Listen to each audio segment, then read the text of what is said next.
Hello everybody and welcome. My name is Jordan, also known as JMonster, and today of course we're going to be looking at the new patch, hopefully in its entirety, and this should be representative of the final product more or less, but do be aware that development can kind of change things, and so everything that you see is still a work in progress and will be up until the day that the patch releases. That being said, I won't bore everybody in this video with a tedium of listing every single stat reconception or unit change that's happened in the last however many months it's been since our public release in September of 2020. But I would like to take the time to go over some of the more salient features and discuss the general themes of the patch and what we're trying to achieve. I'm going to go over everything in that regard in detail, and I will answer some questions along the way. And then finally, in the last section of the stream, I will open the floor as I usually do for an extra 10 to 15 minutes of questions, so that you lot can ask me basically whatever you want to about the mod, though I will ask you to keep things pertinent. And if you do have questions about, when the patch is going to come out, I can't answer those, but I can answer some campaign questions provisionally. So if that's something that's burning a hole in the back of your mind, then I highly recommend that you bring that up at the end of the video, as that's something that I probably won't address while we're talking about the mod as it stands now. With that being said, the new NIRNAETH ARNOEDIAD patch, which is what we're calling it, it's so named because you will hopefully have the tools necessary to reenact this dramatic battle upon release. This patch is going to put a lot of emphasis on unit, faction, map, and perhaps more than anything, compositional diversity in multiplayer, which follows as a consequence from the former three. More than anything in this patch, I want players to have the tools necessary to play each faction in multiple different but equally viable ways, according to the opponent that you're facing, the maps that you're facing them on, and as well as what you might personally find fun to play. Players will be encouraged to make more bold, aggressive plays with the addition of new weapon types and more mobility in particular. We're going to go over those in detail today. Finally, all of this will go hand in hand with the carefully crafted faction identities, multiplayer balance, and the commitment to quality that I think the Silmarillion team is becoming known for.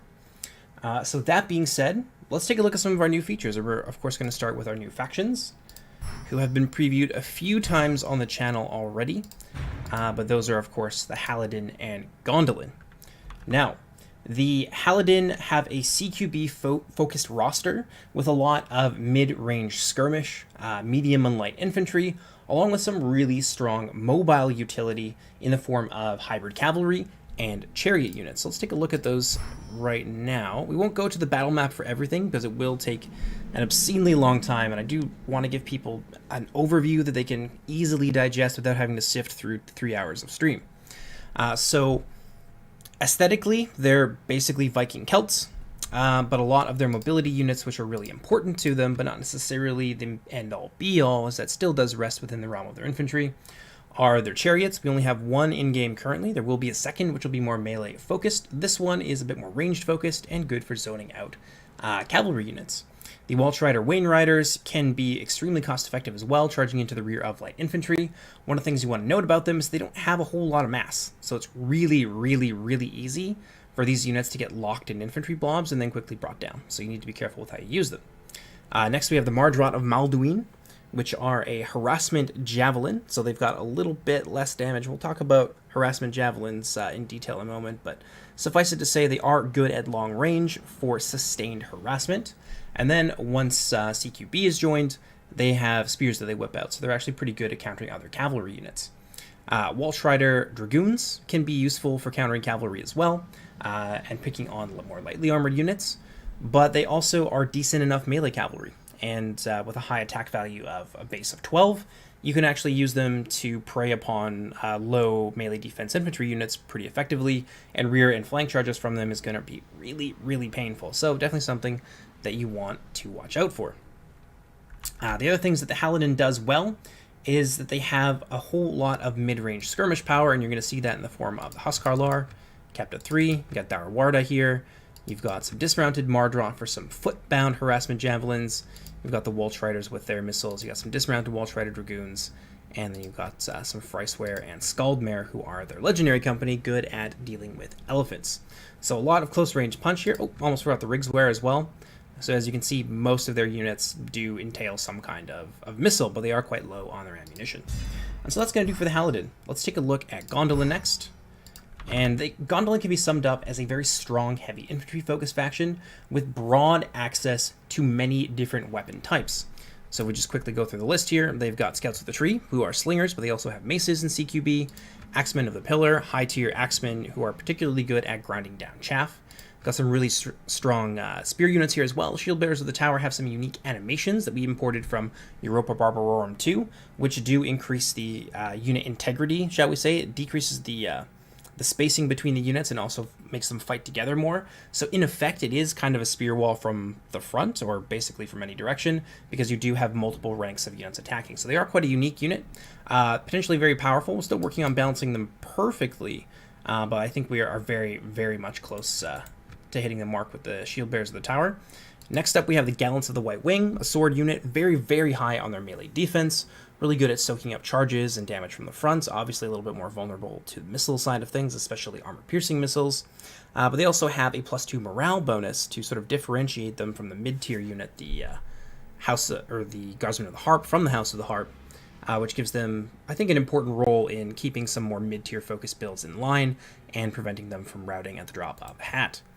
Next, we have the Armorers of the Hammer. Obviously, heavy infantry. They're a little bit lower on the numbers side of things, and their melee defense is not amazing, which does make them quite vulnerable to armor piercing from enemies. But they can also upgrade their armor, and they're one of only 2 Gondolin units that are able to do so, which is going to bring them to a whopping 14. So some of the best heavily armored units in the game for sure. Next, we have the Retainers of the King. This is your General's Bodyguard unit. They are, unlike a lot of General's Bodyguard units, they are, or 1 HP General Bodyguard units rather, they are capped at 1, but they do have a +3 morale bonus in 50 meters, which makes them the beating heart of any composition that you decide to put them into.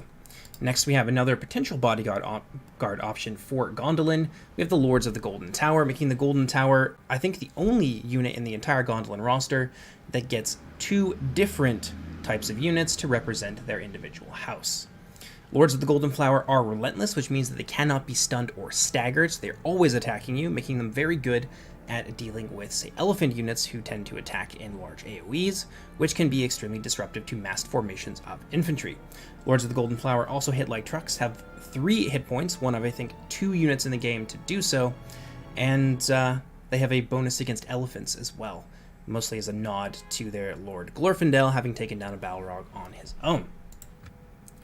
Next, we have one of only 3 mid-tier units for Gondolin. Everything else is high tier and has a cost to match.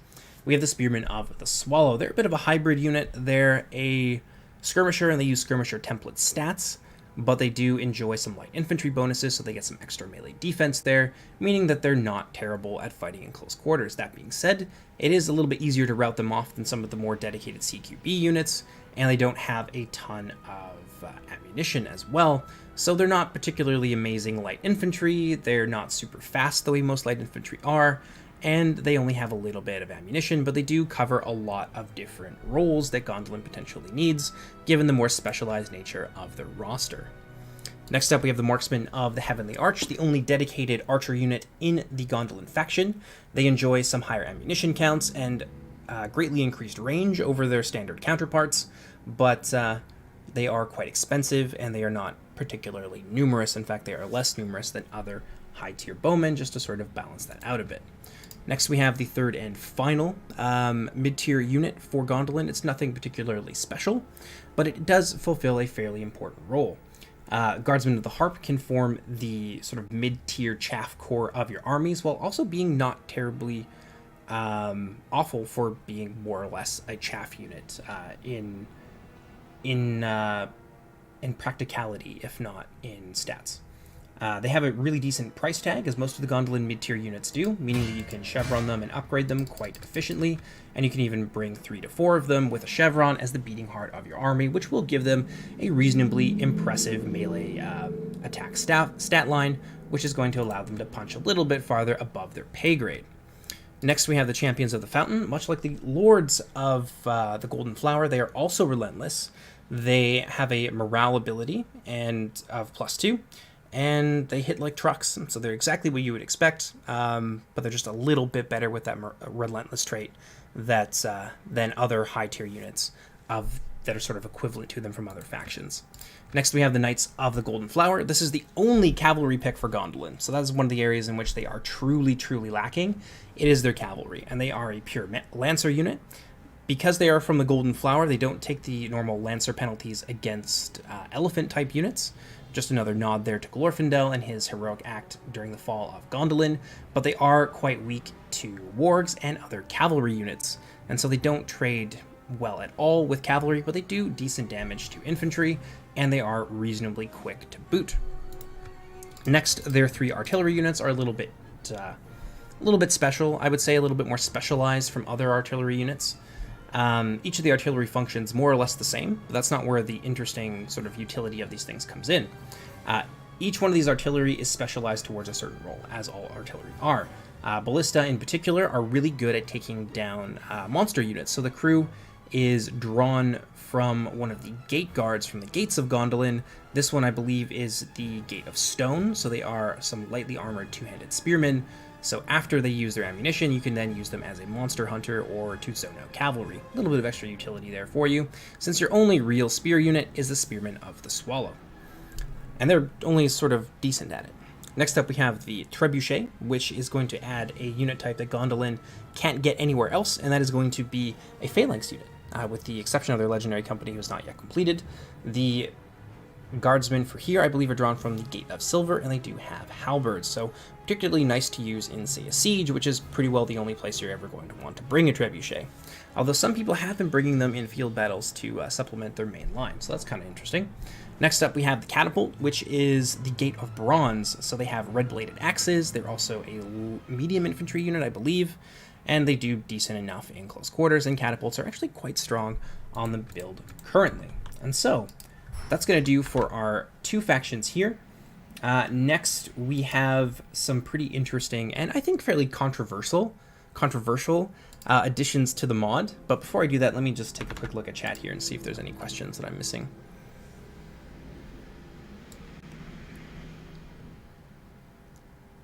Currently doing an essay, so will be in and out. That's totally fine, Joseph.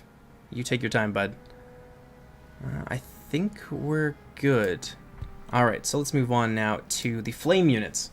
Now, these have been the subject of certainly much controversy since the video came out, and that was totally to be expected. The flame units I will actually show you in game, because it also gives me an opportunity to show you off the new Sauron and Balrog models, which are kind of neat. So the purpose of the flame units, and my reason for bringing them at all, or adding them to the mod at all, is because there was a trend on our test build of a lot of passivity, and people being more willing to sit back with like artillery than to sort of attack and like be bold and like make crazy plays.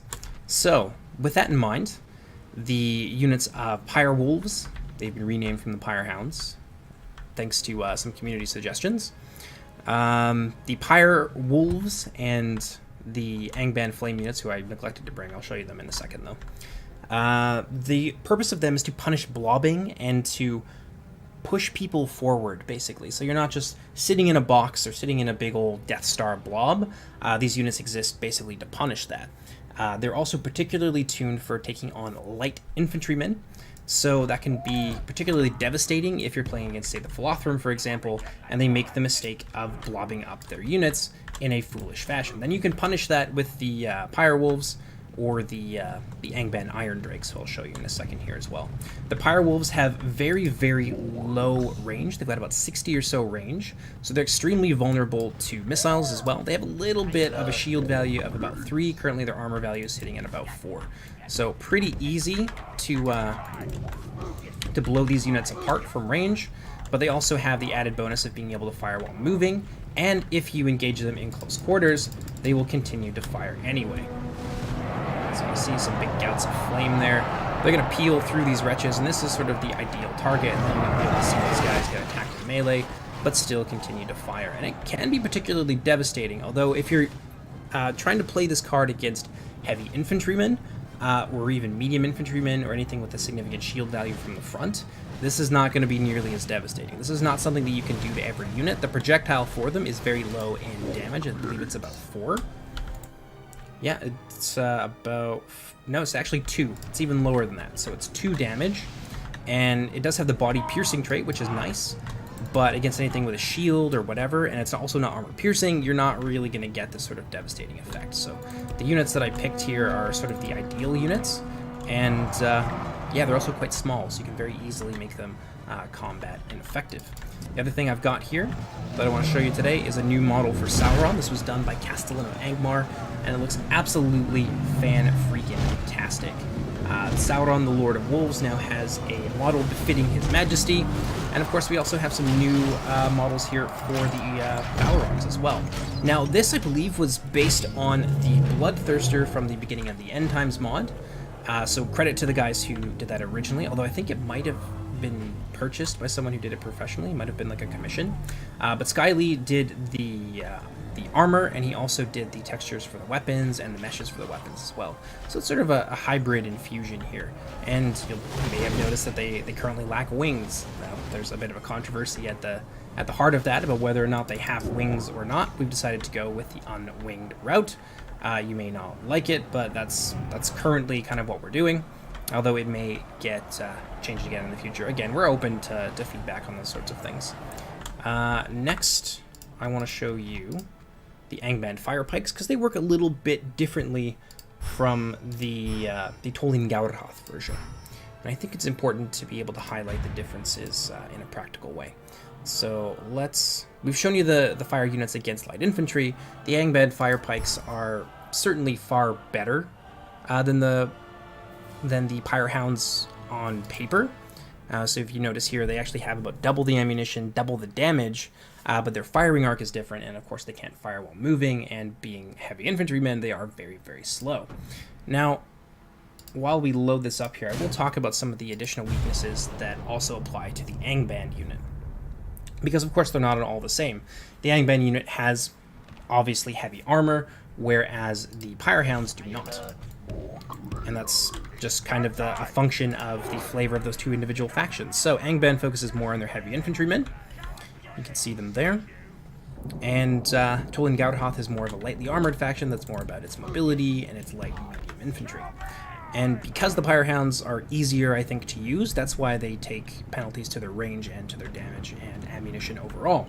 Whereas the Iron Drakes of Angband have a little bit more of a trick to using them. They have the crossbow firing arc, pardon me, so you need to have a clear line of sight, which means that you open yourself up to all kinds of counters. You've only got about 100 range, so some of the new units, in particular the harassment units, are really good at picking these guys apart from range over time, although of course that will give them a bit of a damage window.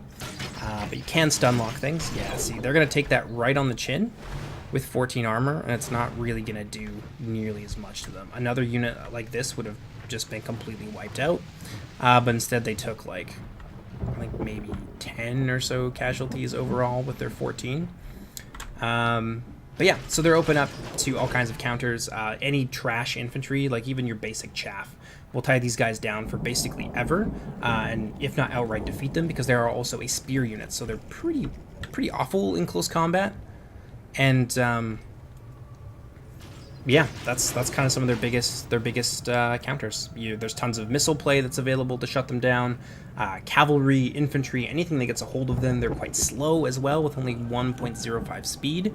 So a lot of the changes that we're going to discuss later on in the video are going to pertain particularly to the Iron Drakes and how you can potentially counter them. Anyway, so let's exit out of there, and let's see if there's any additional questions here. Hello, Lord of the Golden Flower. How you doing today, bud? Hello, everyone. Hope you're having a nice day. Thank you so much. I hope you're having a great day, too. So it doesn't look like we're missing anything here, so let's move on to the next part of the video, and that is the expansion to skirmishers. And in particular, I want to focus on the two different kinds of javelins and what they're good at. So I think the Philothrum are probably the ideal faction to show this off. Let's go ahead and pick a different map here. We'll do it on Dimbar. We'll take the Philothrum. And where are they? There they are. And then these units here. So we're going to take a couple units here of Armorers of the Hammer, soup them up with their extra armor. And I think that that should really highlight the different usages of these two kinds of javelin units. So when it comes down to it, currently in the mod we have two separate and distinct kinds of javelins. The first one are the harassment javelins, and the things that you want to know about them. I'll zoom in on this unit and I'll show you their stats. The thing that you want to know about them is that they've got 50% ammunition over the other type, but they lose about 500% of their damage, so they go from like 10 to 2. It is still armor piercing. Both these units will be armor piercing. However, their javelins are also faster in flight, and they've got 20 meters of range over the hard target javelin baseline, which I believe is about 80.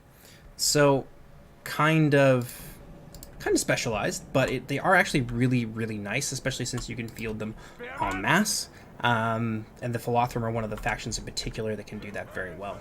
Next we have the Marines of Eglarest, and they're going to be considered the hard target javelins. So 5 times the damage of the other kind, the harassment jabs. They've got half the ammunition, so instead of the 6 that the harassment have, these guys have 3.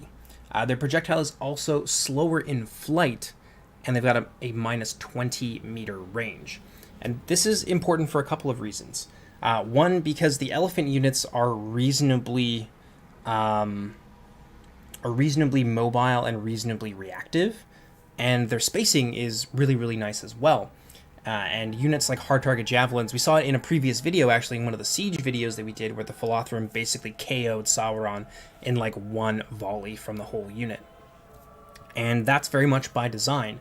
So when you're playing with elephants, or you're playing against people that have hard target javelins, you have to do a little bit of a dance, sort of similar to the way that you would have to micromanage large entities in Warhammer in order to dodge incoming fire and preserve your HP. The same applies to units like Sauron or the Balrogs.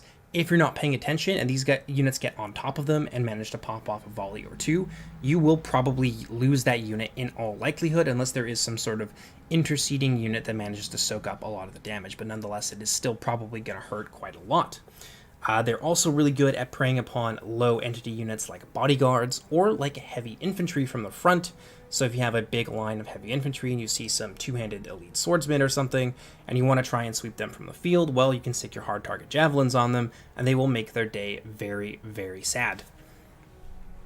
But let's see a bit of a practical demonstration here. So let's try and split them up a little bit. I'm gonna put them into smaller, like a less of a wide formation, so they're a little bit more reactive. We're going to compare just briefly the rate of lethality between these two units against some very, very heavily armored examples. Should be able to do that. It's a pretty good range there. It's actually inside of their range. They'd probably be able to hit these guys from right about... probably about like right here, I guess, yeah. And so the Armors of the Hammer, they've got about 104 on the baseline, so that's one full volley from the front. Some of these units actually turned around, so it's probably going to hurt a bit more. Let's kick that up there, and you'll see... but they don't really do a ton of damage. It's not the most efficient thing, whereas if they were attacking some light infantry or some unshielded units, then this would obviously be far more painful. Now we're going to have these guys run away. And we're going to compare the difference here. Now it's like a full unit of ammunition. 79 there hitting these guys. Obviously, it's far, far more impactful. Another big volley there right from the front. It's going to substantially weaken them, but of course they're not able to do this from a high range, so you do run the risk of having them get clipped in close quarters. So you need to manage them a little bit. You need to manage them basically the same way you try and manage your elephants, because they need to be constantly moving, but they also need to be shifting their position. So there's a little bit more micromanagement involved with using the hard target javelins, which I think is appropriate because of how much damage that they can do. Whereas units like this, you can just sort of leave on auto fire and have them harass the enemy lines, but if you get the wrong target, like something heavily armored like this, then you're not going to do a whole lot of damage to them, even if you use their entire ammunition pool. So looking at this here, yeah, in like a very short space of time, they basically killed off the same amount of units that this unit took twice as long to do. So I think the difference there is noticeable, and that's going to be the difference between those two units of skirmishers. So let's move on now to some of the new units, which I'm sure many people are eager to see. But before I do that, I'm just going to check the chat here. Can I add the Crusade mechanic to Silmarillion Total War to represent the NIRNAETH or ARNOEDIAD, or have the Valar as Pope? That's a very specific campaign mechanic question, which I can't actually answer for you right now. This patch will be out soon. We'll discuss all that kind of stuff at the end of the video, campaign-related stuff. We're just going to go through kind of what's here for now. But yeah, so let's move on to the next thing. Legendary companies. There's a few different factions that are getting legendary companies or getting new ones. So there's a couple factions that didn't have them previously. Those are the Easterlings. I'm going to look at them right here.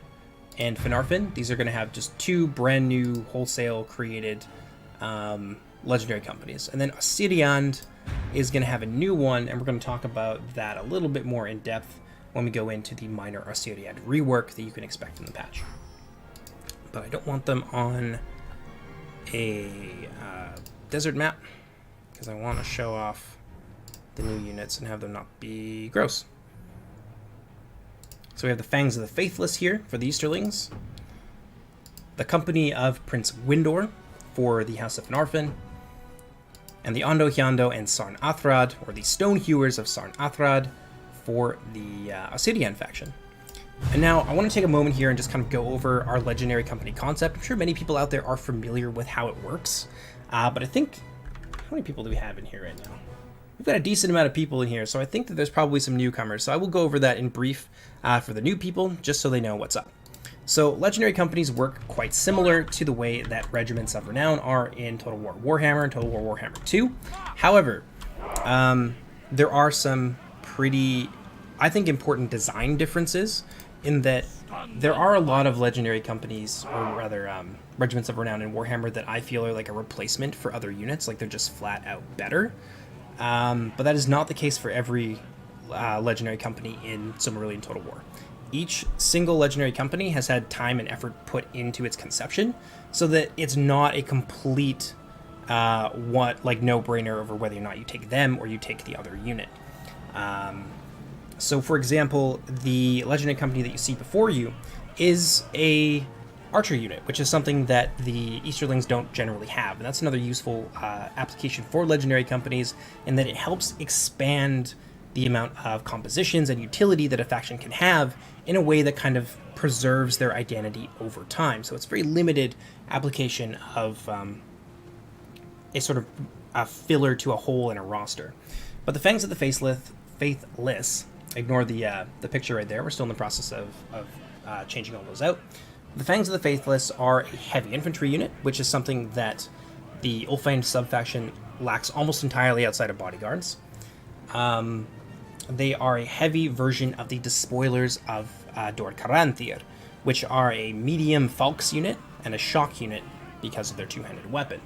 These guys do not have the Falx. They do not have the speed bonus from the Falx. They do not get the charge bonus from the Falx. So they do far less damage in melee. Their close quarters base damage is only about 9, and their charge bonus is 11. To put that into perspective, the charge bonus for the Despoilers of Dor Caranthir is nearly triple that. So it's crazy, crazy high. They also do not have any bonuses against cavalry, which is something that all other Falx units have except for them. What they do have going for them is heavy armor, a really good shield, decent enough melee defense, and of course a lot of damage that they can put down the field from range. So most archers of their tier would have about 14 or 12 or so ammunition. These guys have, I believe, 16. So they have a lot of longevity at range that does somewhat make up for the fact that they are slower and less lethal in close quarters. They also don't take morale shocks nearly as well as the Despoilers of Dor Caranthir, so they can be scattered with relative ease compared to their shock infantry cousins. Let's take a look at the model here. I believe this was made by Stewart of Dale with a number of the Cowering Comas assets, and then I later did a little bit of reskins in order to bring some of the color out and apply some new stuff to the helmets and the faces. But yeah, so that's basically what the Fangs of the Faithless do. They are the only footbound archer in the Easterling's roster, which is a significant boost for them in certain matchups, particularly against a Silmarillion, who could basically kite them up and down the field for, well, basically forever. Speaking of the Green Elves, let's take a look at their legendary company here, and I'll tell you a little bit about what their purpose is, and some of the lore behind them as well. So the ARNOEDIAD are sort of a preparatory measure for the addition of the dwarves to the Silmarillion meta. One of the things that I'm concerned about with the dwarves, given what I have in mind for them, is that there will be a lot of passivity. And as I already mentioned at the beginning of this video, I want to push things in a direction of players being more proactive and making active choices instead of just sitting back with missiles and artillery and pounding your enemy to death.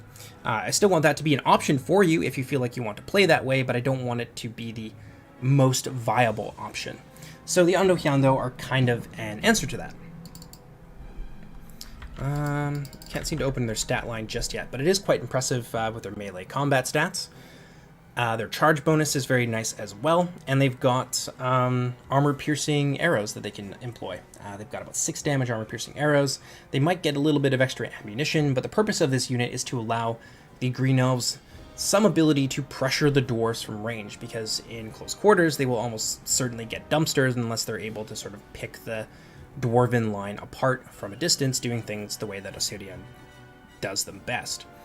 So this is to, I guess, put the fear of Eru and the fear of the forests into the heart of the Nalgrim players, and the high damage and the high charge is also going to be part of that, because eventually you will run out of ammunition and then you want to throw these guys into close quarters. So they're pretty good at it. They're a alternative version of the Skirmishers of Rathloriel. They are more expensive, their CQB stats are better, their melee defense stats are a little bit lower, however. There's less of them and there's more expensive. So again, there is a bit of a trade-off there. The Skirmishers of Rathloriel are obviously a much more efficient unit, much more better tuned for being used against lighter infantry, medium infantry, unshielded shock units, and things like that. Whereas the ARNOEDIAD are something that you're probably going to want to bring against, say, the Sons of Feanor, who are a particularly tough matchup for the Green Elves, or against the dwarves later on down the road, who can potentially pose some pretty serious hurdles to the way that the Green Elves are tuned to wage war. So that's the purpose of this unit here. It's more of a preemptive measure, but also does give them a little bit of utility, as I said, against the Sons of Feanor, who are really, really good, against the Green Elves in particular. Next, we have the company of Prince Gwyndor, and I think I mentioned I'd do a little bit of lore. Sorry, I'm getting a bit ahead of myself. Long story short, the ARNOEDIAD of Sarnathrad are named after a battle in which the Green Elves and Baron destroyed the dwarves of Belegost, who raided and sacked the city of Doriath. And so that's kind of the inspiration behind them, and of course they're there to fight the dwarves, so that's how they sort of fit into the patchwork of story that surrounds the legendary companies. Next we have the House of Finarfin and the company of Prince Gwyndor. I'm sure many people out there will probably recognize who Prince Gwyndor is. He started the NIRNAETH ARNOEDIAD battle, which is of course the patch is named for, prematurely by witnessing his brother have his hands, feet, and ultimately head chopped off in front of his position along the Noldoran battle line. He charged in a fit of rage, and the rest of the host of the Noldor set on fire, and they charged down the hill and swept away the Orcish armies initially, and then ended up getting themselves surrounded, and it was a very not good start to a battle that turned out to be a huge disaster. So the company of Prince Gwyndor does kind of play into a minor rework that the House of Finarfin is getting generally. We're looking for ways to increase their lethality in a thematic way that preserves their identity. Finarfin being one of the more defensive Noldor factions that we have in the mod currently. The company of Prince Gwyndor are a variant of the the swordsmen rather of Talath Dirnan, but unlike the medium infantry cousins, they lack missiles entirely. They also have heavy armor. They are unbreakable. They've got a little bit higher numbers. They've got 160 instead of 140. And they've also got the ability to cause fear. And finally, and probably most thematically, it's a unit that can charge without orders, and they can do so at about 40 meters. So that's very, very high, double the charge distance of cavalry. So it can be a bit of a volatile unit. They are a little bit more expensive, and they do have penalties when fighting in deserts. So that's to simulate their fight on the plains of the Anfalglith, which was basically turned into a desert by the dragon Glaurung. So there are some good things about this unit. Maybe you don't necessarily want to take them in every build, especially with the way that the House of Finarfin is going now, where you can actually viably create a core of medium infantry and support that with some of your heavy spearmen. The company of Prince Gwyndor, maybe doesn't fit as well into that sort of roster. But yeah, so that's some of the new legendary companies. Let's take a look here at chat and see if I've missed anything so far. Can I tell us what the next factions that you will see is? Yes, I went over that earlier on. This video will get posted to YouTube, so you will be able to review it. And that's one of the first things that we talk about. The Hidden City of Gondolin and the Halodin are the two new factions that we're adding in. Hopefully we'll have a provisional Dwarven roster as well. I hope to have that into the mod, at least to have their elites at the very best, or at the very least, but that remains to be seen. So I don't really want to promise that just yet, but I am trying to aim to have the dwarves into the mod, at least in a limited way when this patch drops, so you will be able to fully reenact the NIRNAETH ARNOEDIAD battle for which the patch is named. But moving on now. Those are the legendary companies. I want to talk to you a little bit about the Easterlings and some of the roster expansions that we've been experimenting with here. So the Easterlings were they were a good faction, and in certain matchups they were like extremely powerful, especially in team games. But there were also some 1v1s that really were difficult for them. So we saw the Fangs of the Faithless already. But we also have some new units that we're adding in. Mostly these are cavalry and mobility options. One of the things to note, as I think I mentioned earlier about the Easterlings, but in particular, the Easterlings lack archers almost entirely outside of the Fangs of the Faithless, who are quite expensive. You can see there's a bit of a price jump there from them in the shock unit. To that end, I've been playing a lot of Warhammer and watching a lot of Warhammer games, and there was something that I really did like that is kind of behind these new units, but also the harassment javelins generally, is that you could have units like the Marauder Horseman javelins that would do a lot of damage over time, and if you were able to preserve them, say, into the later game, then they can be a really important asset for helping you win that particular battle. So with that in mind, we have the Hroatani Huntsman, which the entire Eastron tier has been renamed to, which just simply means Eastmen or Eastermen in Quenya, High Elven. The Hroatani Huntsmen are a harassment javelin. Take a look at their stat line here. And again, ignore the pictures. We're still in the process of changing those. So they don't have a particularly good melee stat line. They got about 5 damage. Their armor is awful. Their skill is 3, so they get killed by basically everything. And they have a shield value of 2, which is true for a lot of the units on this tier. But what they do have are harassment javelins. So they're going to do a little bit extra damage. The horsebound harassment javelins, because there's less of them, and they will throw less missiles overall, they have had their damage values adjusted upwards for tier and faction specialization and things like that. So these guys have harassment javelin, 6 damage. They can use it from about 90 meters instead of the standard 100, and that's to compensate for the extra mobility that such units have. They're capped at 2, but they can be really useful, especially when you want to use a large horse force aggressively as the Easterlings. That is something that you can now do, in addition to the Hroatani Nomads, who have been in the mod since its inception. You can bring 3 of these horse archers, 2 of these Hroatani huntsmen, but they also have some throwing axe cavalry here. Let's take a look at their stat line. They're not particularly impressive in melee, but they are a Falx wielding unit, and so they do get the proper bonuses. So they've got a base attack value of 8, and then they've got a decent charge value of 10. So if these units manage to get into some axe units or other low melee defense units, or attack things from the rear or from the flank, they can actually be pretty scary. But before all that can even happen, they have a decent amount of throwing axes that they can toss at you. I think they've got about 4 or 5 total per model.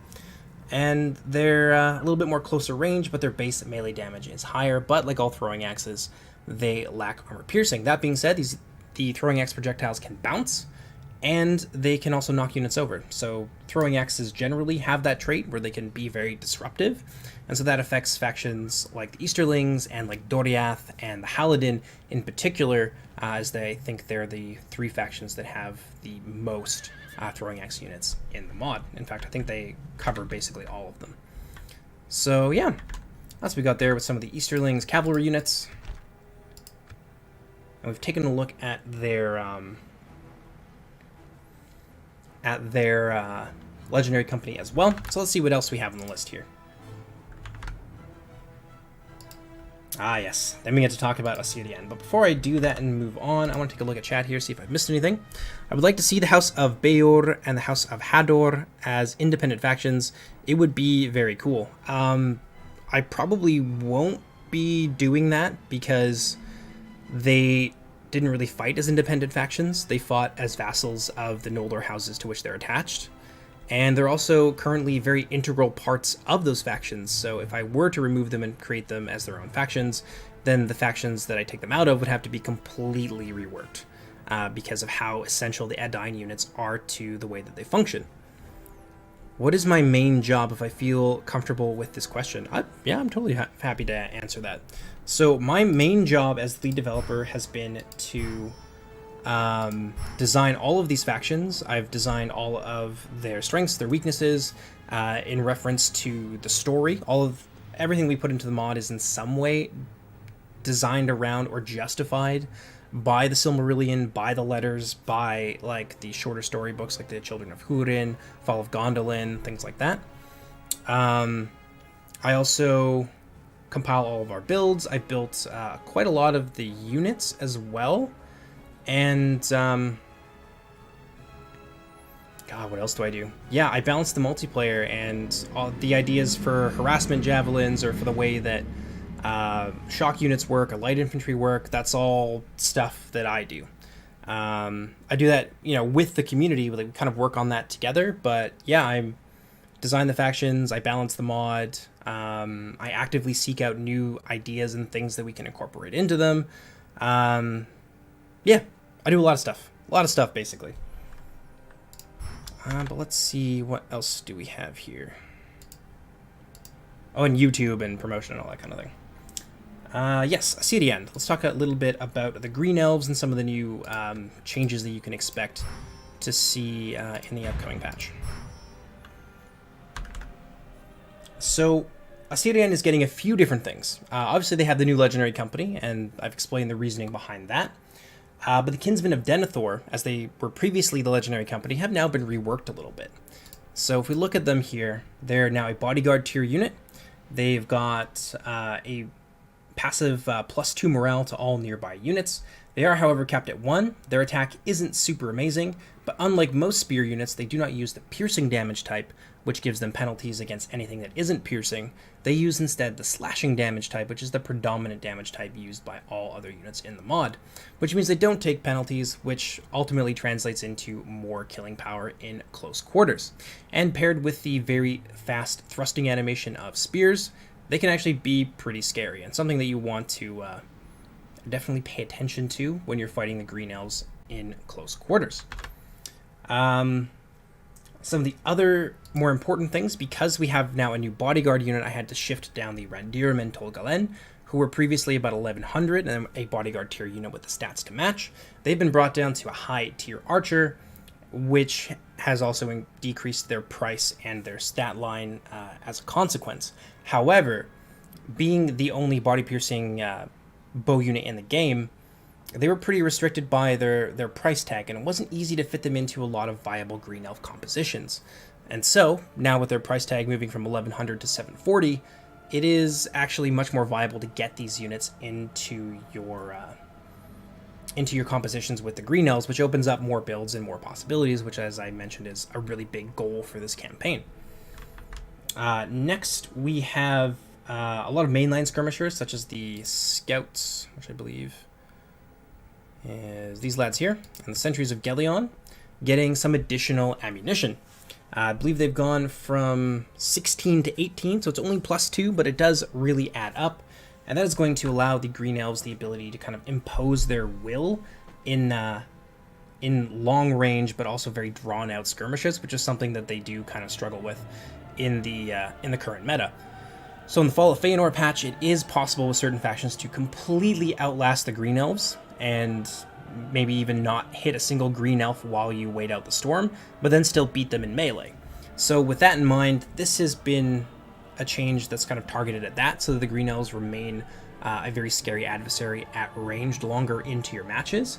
But also with that in mind, a lot of the mid-tier archers, so that would be these two units again, plus the skirmishers of Rathloriel, and this includes the ARNOEDIAD as well, have the ability to upgrade their damage for a little bit cheaper. So this is 30 here, whereas for these skirmishers it's now 20. So it does save you a little bit of ammunition and does give you a little bit more punch in close quarters for your archer units when it comes time to throw them in. So those are fairly small, but I think fairly significant and calculated changes that will really do a lot for the Green Elves. And I've shown a ton of games and streamed a lot of Green Elf matches over the last little while, and I think it's obvious that Iysteling is a serious contender and not something that you really want to underestimate. Next, we have a new unit for these guys, and I want to show them off to you, and I'm going to talk to you a little bit about what they're for, why we're adding them, and how they're different from the existing sort of Lancer-esque unit, the Outriders of Dwylwyn. So the unit that I have for you here are the Lancers of Adurant, and they are a light Lancer. Just gonna go ahead and turn the speed up there a little bit. They're a light Lancer with no shield, a decent enough stat line with 8 damage. They've also got a good charge value. They're not armor piercing with their charge, unlike the Lancers of Dwylwyn or the Outriders of Dwylwyn. And of course they don't have their shield. They can, however, hide everywhere. And the idea behind the unit is to give people just enough of what makes the Outriders of Dwylwyn so important to a lot of Green Elf builds.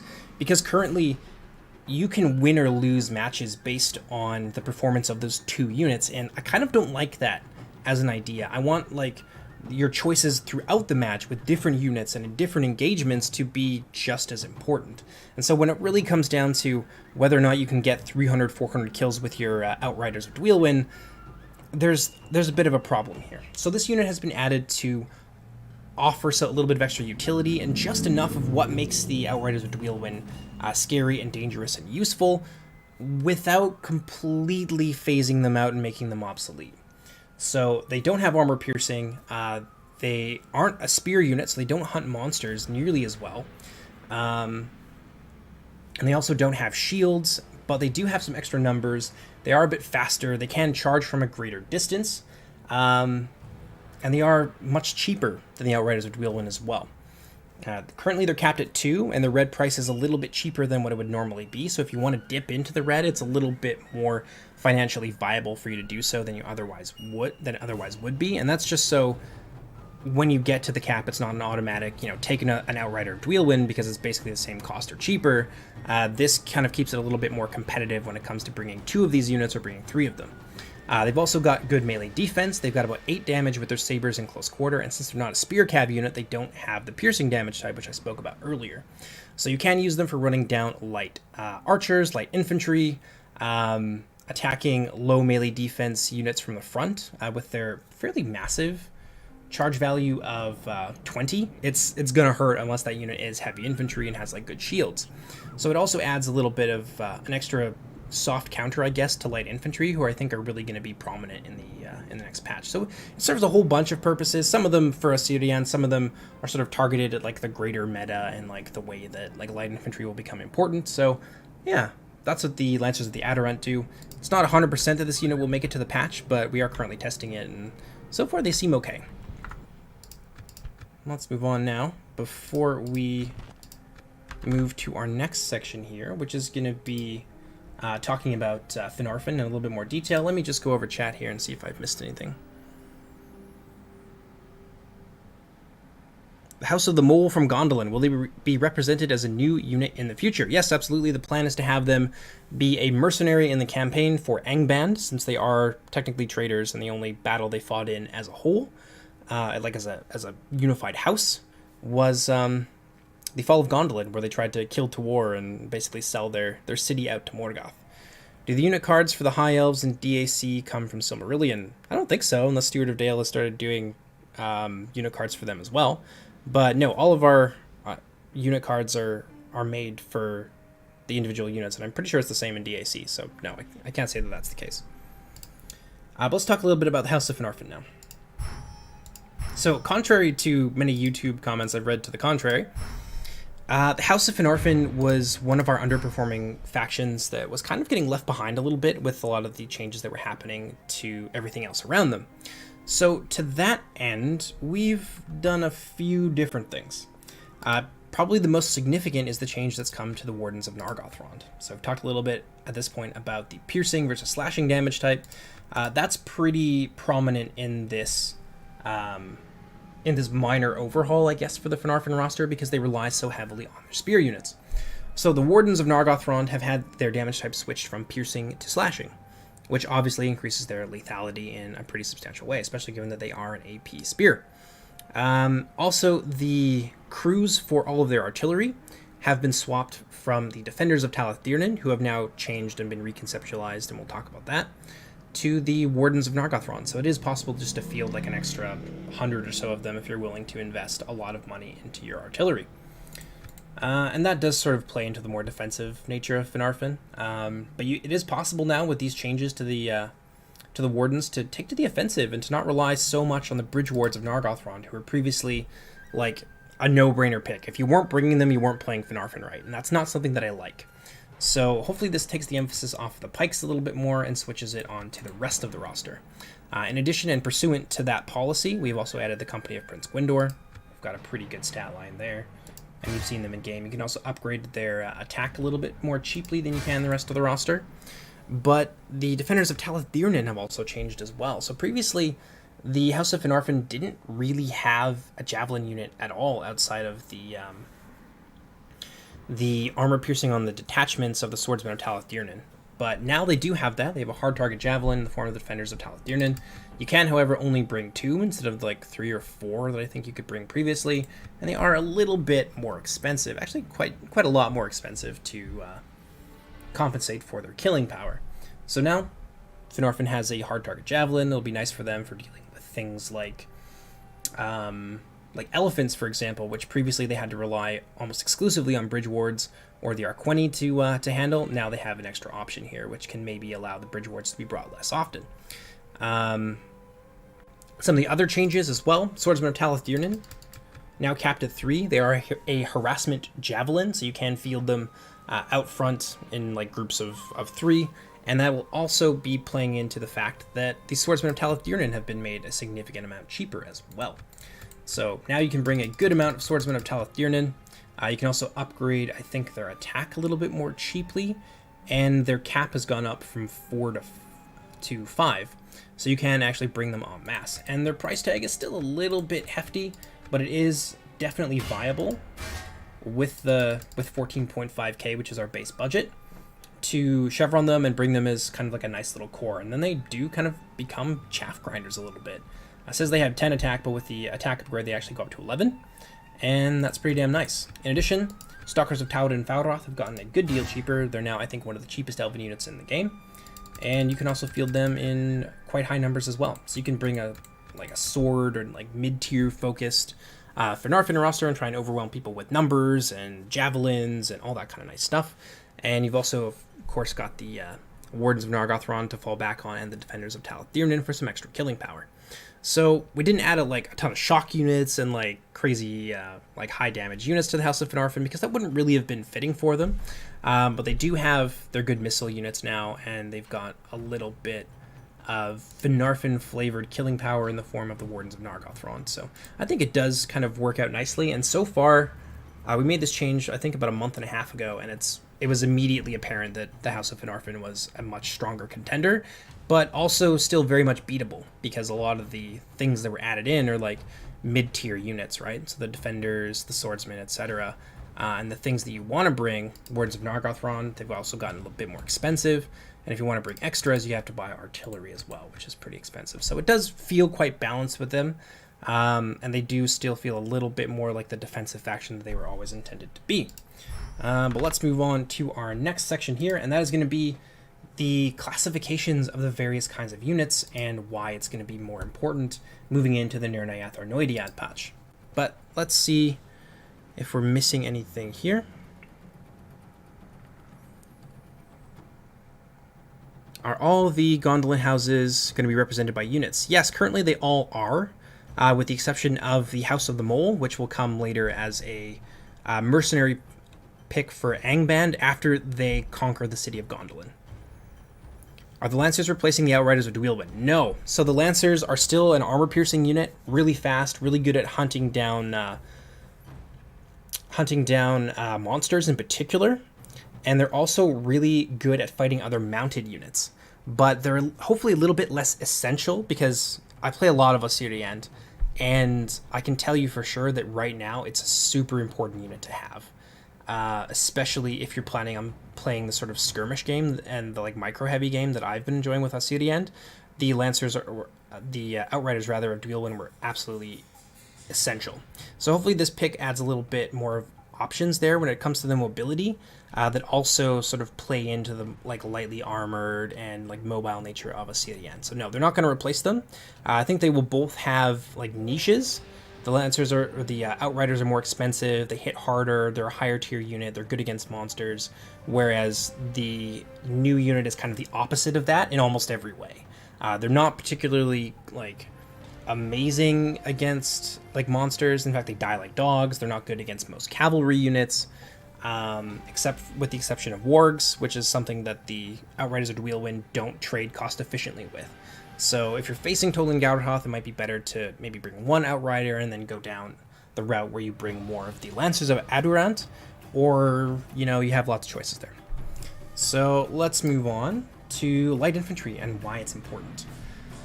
Across the board pretty well. Light infantry have gained about 0.025 speed, which doesn't sound like a lot, but it does increase the gap that already existed between them and heavy infantry on the other end of the spectrum.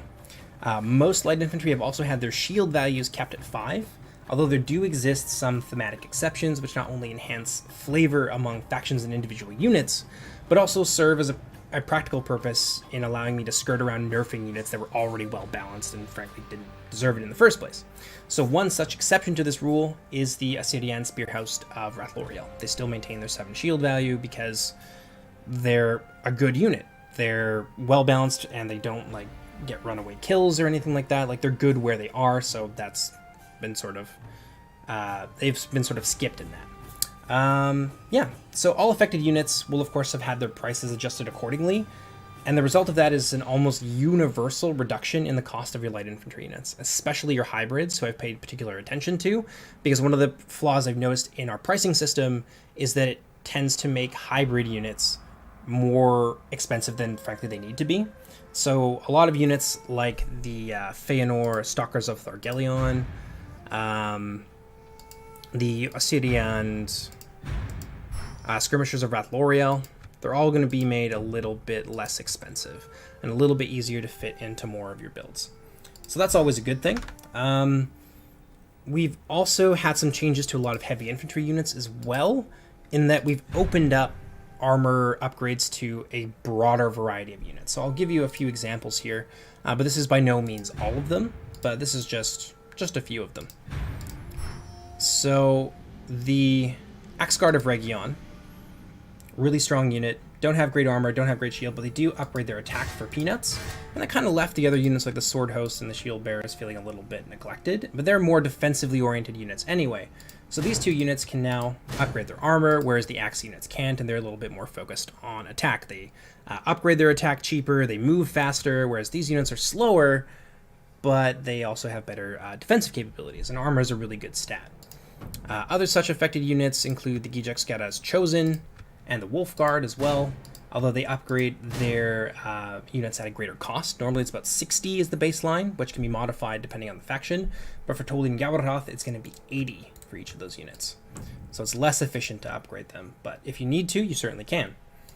Another unit is the what was previously known as the Chieftain's Vanguard, or now the Ambarone Honor Guard, which basically just means like it's like Dawn Honor Guard, or like the Dawn Guard, basically, as a reference to the fact that the race of man have a much closer tie to the sun, and light being associated with sort of the good guys, the good side, righteousness and virtue and all that sort of thing. And this particular unit is from the Boar sub-faction, which are the faithful Easterlings that do not betray their allegiance to the Eldar and actually are killed during the NIRNAETH ARNOEDIAD. But with some of the new armor upgrades and some of the new additions, they will hopefully be well equipped to maybe weather that storm and change things around. But yeah, so that's some of the changes there to the different kinds of infantry. I think the Philothrim, in terms of the light infantry, were probably one of the biggest beneficiaries of these changes, because it's really opened up a lot of light and medium builds, and it's reduced their dependency on their heavy infantry core. Whereas previously the Philothrim kind of had like a Finarfin thing going, where they always had to rely on bringing 2 Aron Kirlim and 2 Nobles of Balar, and that was your core. And this was what you did in almost every single battle, like 99% of battles, unless you're playing a scenario or something. Now you don't have to do that. So I could, for example, create a build with a Philothrim that relies entirely upon their medium infantry. So I could do, say, this. We'll upgrade them. Make a couple of warriors. And because the light infantry are cheaper, I have more options for chevroning, so I can do this, 3 units of them, and then build my core here around 4 macemen, take some spear host, a couple of hard target javelins, and then I can supplement them with a ranged presence, so I can bring 2 rangers of Bathombar, and then round it all off with 3 units of cavalry. So again, we're going over the red price on like 3 different units here, and we're chevroning a lot of things, which is basically unheard of in a lot of builds before, which are starting to kind of stagnate and calcify around very particular combinations of units. And this build is actually pretty competitive. I've played this in games, and I've shown this on the channel before as well, and you'll be seeing a very similar build to this on UMAC Commander's channel in addition, which will highlight some of the additional changes that we're going to talk about. So it's very possible to bring more different kinds of builds, or you could go a totally different route with them and bring like double catapult. I've seen that do really well on the test build, and catapults can be very, very deadly. So you don't necessarily have to bring your heavy infantry cores anymore, which is really, really nice. Next we have like horse skirmishers. So a lot of horse skirmishers basically had one across the board speed, and that was done so that melee cavalry could be a strong counter to them, so that you couldn't just kite forever with your horse archers. But because there's more mobility in the game, there's higher range on things, there's like more factions having access to more tools, although in a fairly limited scope, I was appropriate, I think, to increase the speed of them. And so certain horse archers, like say the Easterling's horse archers, or God, who's one of the other ones? I think the House of Gondolin as well. They've actually had their speed increased to 1.15, and whereas previously I think it was just 1.1. But yeah, so the idea there is that now they can kind of kite a little bit indefinitely and like be more of a scary thing, and like bob and weave, and like there's a really important thing that I don't see a lot of people do, where like you take your horse archers, and because a horse archer animation set is much faster than foot bowmen, you can run in, pop off a shot, and then run out before the foot counterparts can actually get through their animation and squeeze off a volley to stop you. So this plays into more mobility, more micro, more kind of like a skill ceiling on Silmarillion. But also factions like, say, the Sons of Feanor, who specialize in their cavalry, they have melee cavalry that's still, there they are, that still outpace them. So that's 1.125 versus like 1.15, or they're like very, very close to outpacing them. They've also got units here like, say, the Riders of the Pass, who can counter those things. So like these guys are better at catching those kind of slippery units than other people, and that's because that's their faction specialty. And the same applies to Toli and Gauderhoth, who also get speed bonuses to their cavalry units. So I think in fact it like emphasizes like faction specialty a little bit more while making horse archers a little bit more viable, especially the units that don't have a lot of armor or any shield value, like the Easterling's horse archers or the Assyrian horse archers and things like that. So that's gonna do for like skirmishers and unit types and things like that. Let me see if there's any questions before I move on here. Will there be a campaign-specific units outside of multiplayer in the future? Yes, absolutely. There's going to be a ton more units added to Silmarillion, and a lot of them will only be exclusive to campaign. Are most people's dreams is to be rich, travel in the world. My Jmonster and Eric here working on one mod. I mean, I'd love to work with Eric here. He seems like a nice guy. I think we both have like very different like projects and very different goals in mind, so it'd be hard to like reconcile that, but you know, it could be fun. Let's see here. House of Feanor have a new unit. I don't think they've had any new units added, but some of their units have received a few changes. But all in all, like the House of Feanor is a really competitive faction, and they have some really good matchups, especially against Assyrian, who are one of the very strong factions in the mod at the moment, because they combine mobility with heavy armor, and Assyrian just can really struggle with that. And they've got a whole bunch of other good matchups as well. Angband can be particularly difficult for them, but Doriath they can beat. The Philothrum they can do really well against, things like that. Will the Urloki have a new skin like the Balrogs? Currently it's not planned, although I guess this is kind of a cool time to mention that I actually got into one of the better game design schools in Canada. So I will be going to school to study game design, and one of my future projects that I want to make is to create Glaurung from scratch and fully rig and animate him with some custom animations that I learned how to create while I'm in school.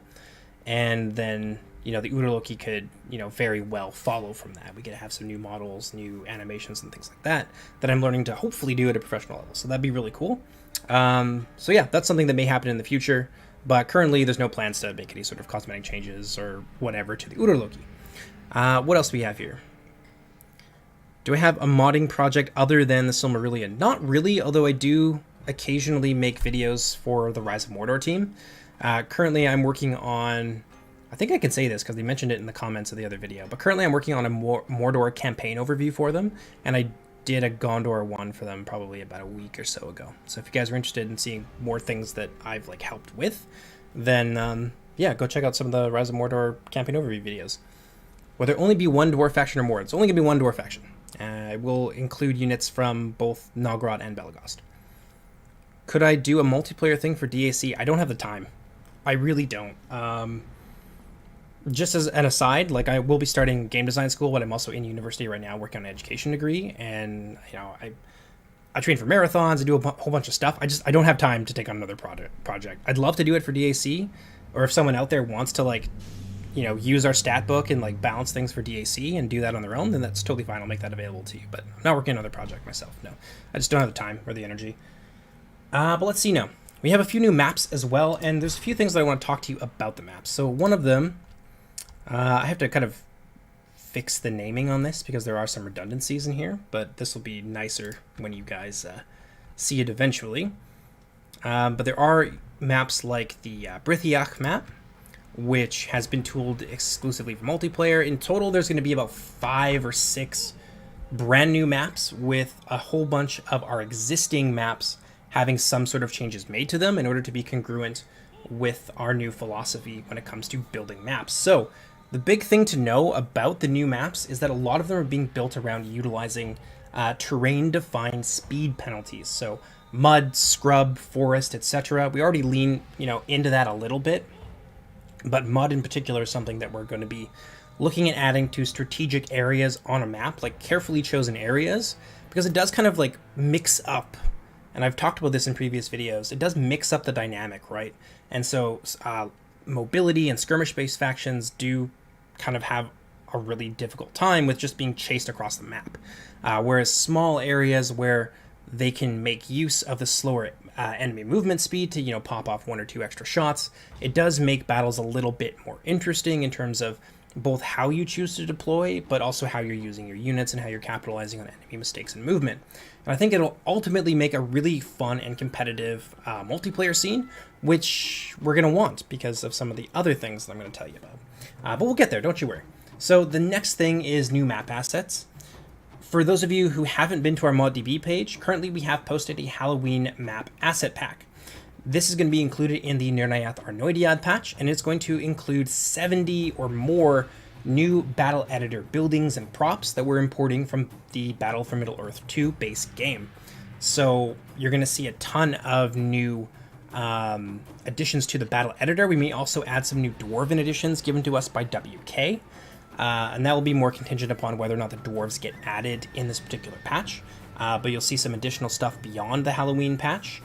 And you're also going to get all the Halloween maps. So that's going to add another 5 or 6 maps to the patch. So it's really kind of going crazy in scale. Whereas, previously this wasn't meant to be as big as it is. But it is kind of blowing up a little bit. Next, and I think this is the most important. And thanks to the Igni Feroque team, we now have the knowledge necessary to add a vegetation fade, similar to that employed by modern Total War titles. So I'm sure plenty of people out there have played a game where like trees and stuff obscure your view, and it's really hard to play like densely packed forest maps and even to build those. But I'm happy to tell you that will no longer be the case in the new NIRNAETH ARNOEDIAD patch, because we're going to add in a vegetation fade by playing with like the alpha channel on like a lot of the textures. So those things won't obscure your view anymore, so battles in heavily forested areas are much more feasible than they are currently. This is not done yet, and it's being worked on, so I can't really preview it for you today, but I can very clearly and emphatically say that it is our intention, and that it will be important for the maps that you guys want to build when this comes out with the new assets, and also how your games end up playing out in multiplayer and in campaign eventually. So next, we have some new UI tweaks thanks to WK of the Reforged team, and this is going to give you better user interface, which will notably allow you to create an 8-person FFA scenario for yourselves and for the community to enjoy, which is currently not something you could do with the vanilla Medieval 2 UI. So that's really exciting, and I will be posting an 8-player FFA. I think Pixelated Apollo said he'd be interested in it, so keep your eye on his channel for that. After that, we have the RP campaign relaunch with the advent of the new patch. So that is run through our Discord. If you guys are interested in participating in that, the Discord link and everything that you need to get there is down in the description of all of my Silmarillion videos. And yeah, we're going to be restarting it to include the new factions and the new units. And it's also going to have a improved rulebook, which is going to be employing lessons that we learned over the last year or so of running the RP. And finally, and I think most exciting for a lot of the people out there, and it's going to make a lot of sense given the emphasis that we've like put onto multiplayer so far, and like diversity and like making things fun and interesting and replayable, is that we're going to implement a ELO ranking system. So this is probably a good thing for the more competitively minded players out there who want to be able to track their progress against other players over time. This system is going to be managed exclusively through our Discord and has the framework to rank all game formats from 1v1 grudge matches to like epic 4v4 team battles. So that's really cool. There's a lot of like community like focused stuff in this, but also obviously a lot of like gameplay related things as well. So that's going to bring us more or less to the end of where we stand with the changes so far. Let me see if there's any outstanding questions, and then I will open the floor for about 10 or 15 minutes if you guys want to ask me things about the mod or, just general stuff. It would be good if the Uroloki had another skin. I think according to the lore, they are not like Hydras. There's really no description for the Uroloki in the lore as far as I've been able to find. So Hydras, it could be Hydras, it could be two-headed dragons, it could be, King Ghidorah flying around toasting elves in Ardgalen on his free time. It could be anything, really. I think that's not how a lot of people conceive them, but when we were starting the mod, the Botet team was kind enough to let us use the Hydras, and we needed something for the Uroloki in order to test gameplay, because obviously we're very gameplay focused. So yeah, that's kind of why the Hydra is in right now. But they may change in the future. Like I said, I'll be going to school, learning how to like do things at a hopefully professional level. And one of my like projects that I want to like use that to improve the mod with is making new Uroloki, Glaurung, and maybe some other cool stuff. But let's see here. I have, yeah, about 10 or so minutes. If you guys have any questions about the mod, campaign-related questions, now's a really good time to ask those. And I will answer them to the best of my ability. Yeah, and anything else, honestly, just go ahead.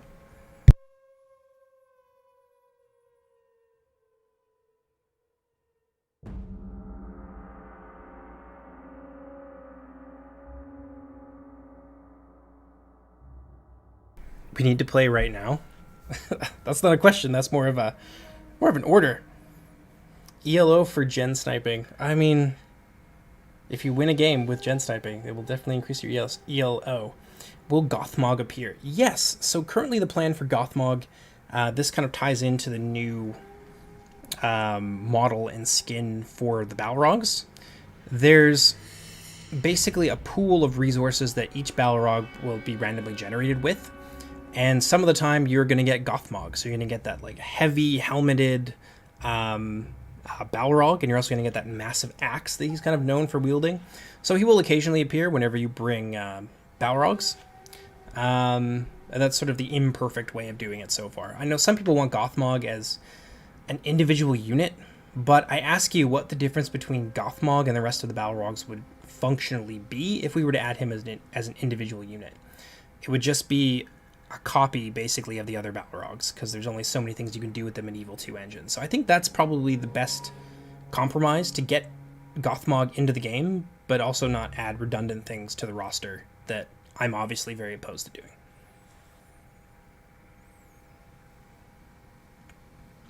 Would we be able to put Juan in the mod?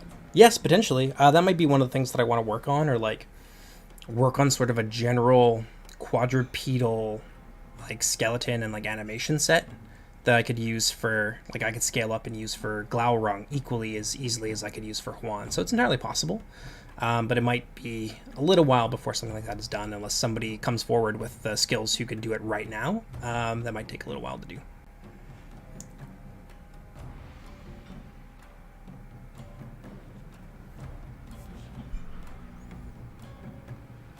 Let's see here. Did I miss any other questions up while I wait for other people to ask things?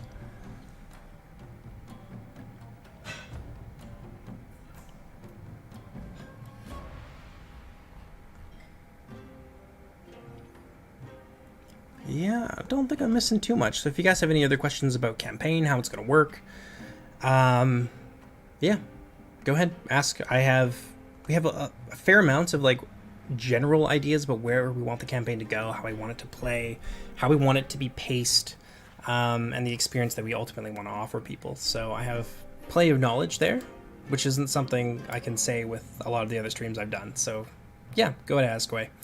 Will Thorondor, Lord of the Eagles, come? Absolutely not.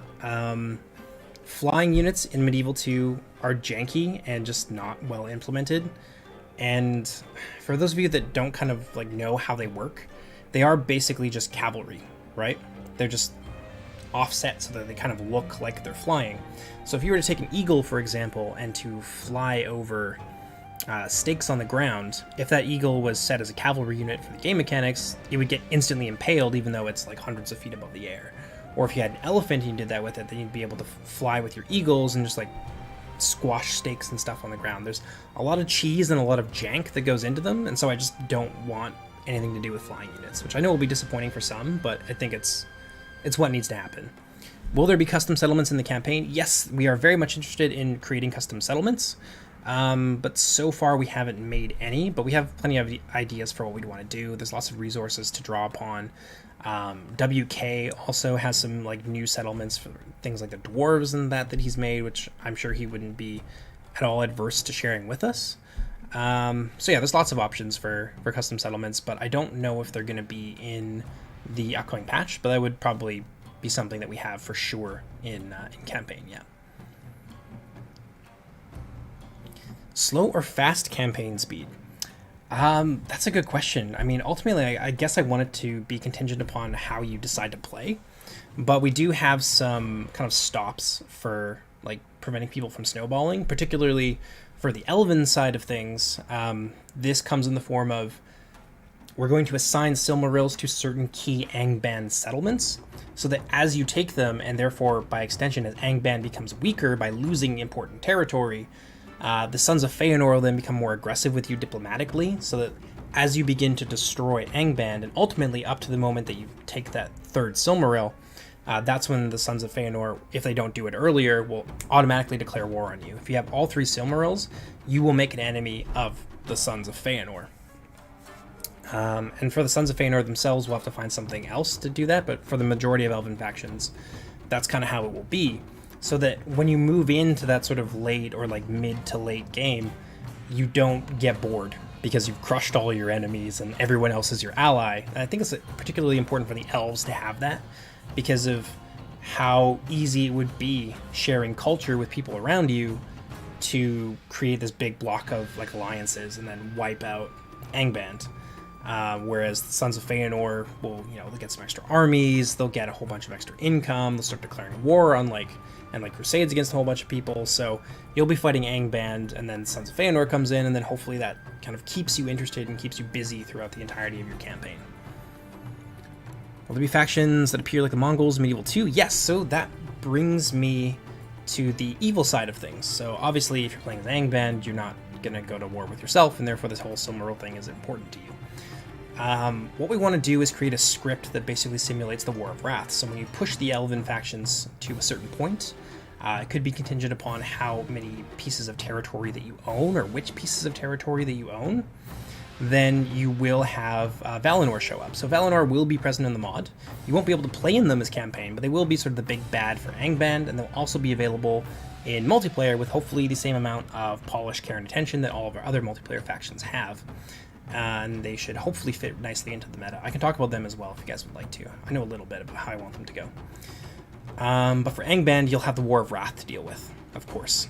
And there's a few ways I want to make that interesting. Valinor will have their own unique roster, but I also want to do reskins for a lot of the other Elven factions so that they can incorporate a sort of cosmopolitan, multicultural force of different elves and Edain and whatever, and then use them against you, so that when you move into that late game as Angband, that you have this, not only are you fighting the elves of Valinor, but you're fighting everybody. And hopefully will be very, very difficult, but I also hope at the same time quite manageable. That's the idea. You would really like for me to talk about Valinor. Okay, for sure. The way I want Valinor in the most general terms to kind of break down is that I want to have all of the various kindreds of elves represented in some way. So I want them to have like a defined and distinct role in the battlefield. So what I was thinking is sort of a medium infantry core for the Vanyar that's spear oriented, but I was also thinking about experimenting with really small unit sizes, because of course the Vanyar are very small, but they're also one of the more, I guess, divine, or like a race that's closer to the divine than the rest of the elves because of how much time they spend with the Valar. So I want to experiment with the possibility of having their mainline Vanyar units be multiple HP, but also offsetting that with both cost and small unit sizes, so that you only really use them as a core, but they don't make up the majority of the host. That would be down to the Noldor of Finarfin, and then the Telerin mariners who kind of ferry everybody over. So to that end, the Noldor of Finarfin, I was thinking they could be more of the heavy infantry corps, function a little bit more similarly to the way that the House of Fingolfin does, and they would be sort of your heavy infantry units. And then you've got your Teleri, who would be your light infantry, your skirmishers, your harassment javelins, and all the things that you've seen in the video today. And then for bodyguard tier units, I want to have sort of an inverse, I guess, to the bulldogs for Angband, who are like more of a fallen Maiar unit. I would want to have something sort of glorious and like divine and angelic, without getting into like the upper ranks of the Valar. But I would want to have like a very unique looking, powerful Maiar unit with perhaps a particularly large AoE morale buffing sort of thing. But I would also want another bodyguard option, so you don't just immediately default to that. So that still needs a little bit of refining on what it's ultimately going to look like. But yeah, that's kind of how I would want the Valar to work, to be like separate tribes that are all good at a particular thing. And they all sort of represent a class of unit that we can integrate into our stat system. And that's going to be really important for making sure that they stay balanced, but also like fun, competitive, especially in the multiplayer side of things, which is like something I'm personally very focused on. Would all the separate Valar have their own units? The ones that write, at least. Oh, you mean like the good Valar? No, I'm not really leaning towards giving the Valar units. I don't want to have things like Morgoth and like Toolcast and other things like that in the field, because you can't really do units like that justice. Mechanically, they just end up being like glorified trolls. You know what I mean? And they just run around whacking stuff the same way that Balrogs or Ents do. And that's not really fitting of the powers that be that sort of govern the world and govern reality as the races of Middle-earth understand it. So I don't mind having the Maiar in the game, because Balrogs, Sauron, that sort of thing. We at least have like a sense of their capabilities, but the Valar, what we do know about them is that they just level worlds when they fight with each other. So I don't think that that can be accurately represented in Medieval 2, so we're just not going to do that.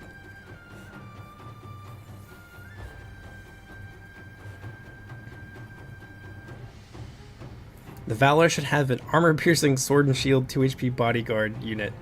Armor-piercing is generally contingent upon the kind of weapon type, and that's a really important part of the meta. And you know that. You know that very well, Alex. So that's probably not something that we'll do.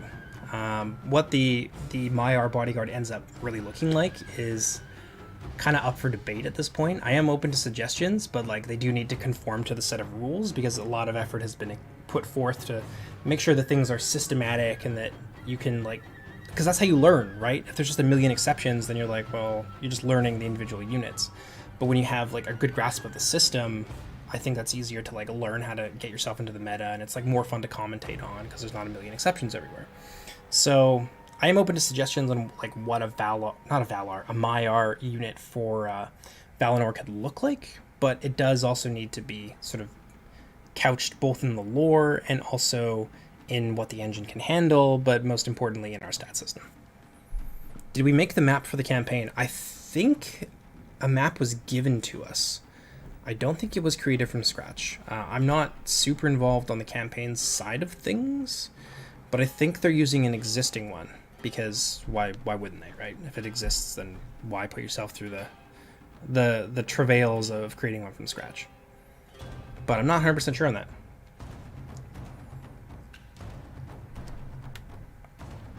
Let's see here.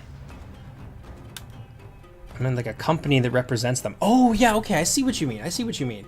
You know, I was really thinking about that and like how we could do that for a campaign, and like maybe you could have like Yavanna's representatives leading an army, and then you could have the Valar represented that way with exclusively campaign only units. That's totally possible. Actually, that's something that we talked about. So yeah, that's maybe something that we can do. It really just depends on, you know, how much time and effort we're really able to devote to it. But that's definitely something that we have talked about for sure.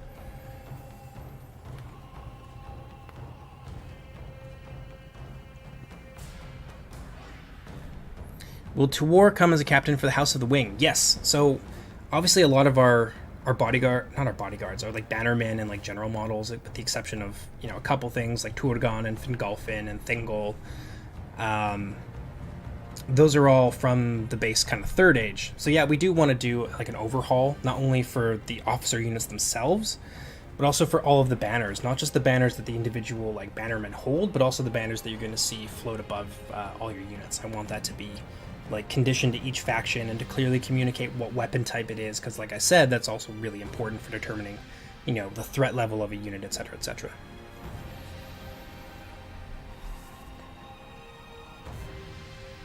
Okay, I'll take a couple more questions here, and then we're going to shut her down for the day.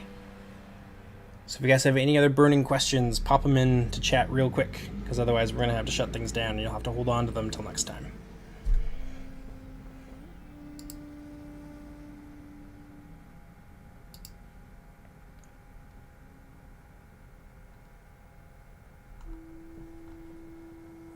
Well, it's looking like that's kind of all we got for today.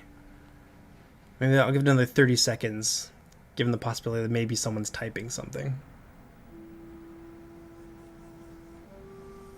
And in the meantime, I'll see if there's any questions that I might have missed.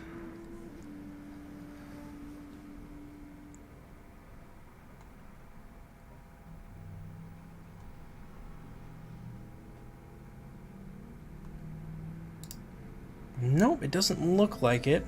well, I want to thank you guys for joining us on stream today. I hope you're excited about the new patch. I hope that this was at least instructive for you, and it does kind of give you a sense for the direction that we want to take the mod, the commitment that we have to like making sure that things are quality and polished, but also evocative of the story that everyone is really here to appreciate at the end of the day. So when's our next battle replay?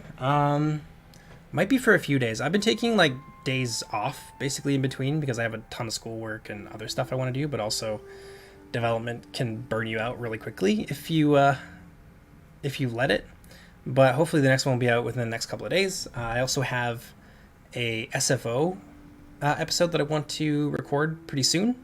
So yeah, there'll be more content on the channel. But I definitely wanted to get this out today because I've talked about individual changes in a whole lot of videos, but I think having them all in one place where it's like concise and laid out and structured, but also leaving room for people to ask questions is probably the best way to A, get people excited, and B, clearly communicate all the things that we're doing and like why we're doing them.